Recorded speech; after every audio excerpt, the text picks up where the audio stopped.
A researcher named Sabrina Safran sought to see what effects excessive strictness of parents can have on children's brains.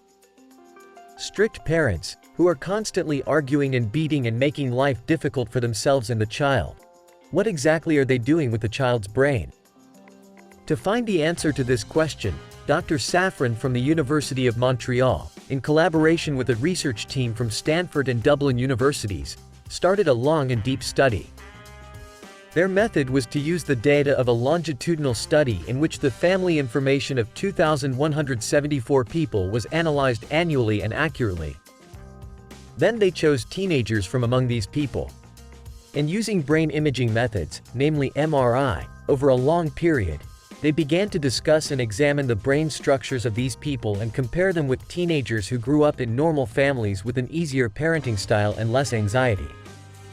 The result of the research showed that a lot of fighting and beatings and getting angry, greed and stress, and anxiety to poor children by strict parents causes the gray matter of the frontal part and the amygdala of the brain to shrink.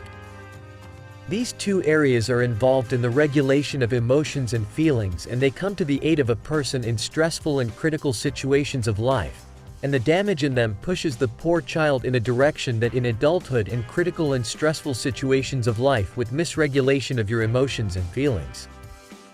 Instead of staying and solving the problem and untying the knot, you crawl into yourself and with a lot of fear and anxiety from challenging situations, always prefer running away. In the end, every shout you give to the poor child will burn a set of cells in an important area of his brain that will later play an important role in life's challenges. Control your anxiety and anger at that moment and convey your message with words to avoid serious injuries. What do you think? Tell us about similar experiences in the comments.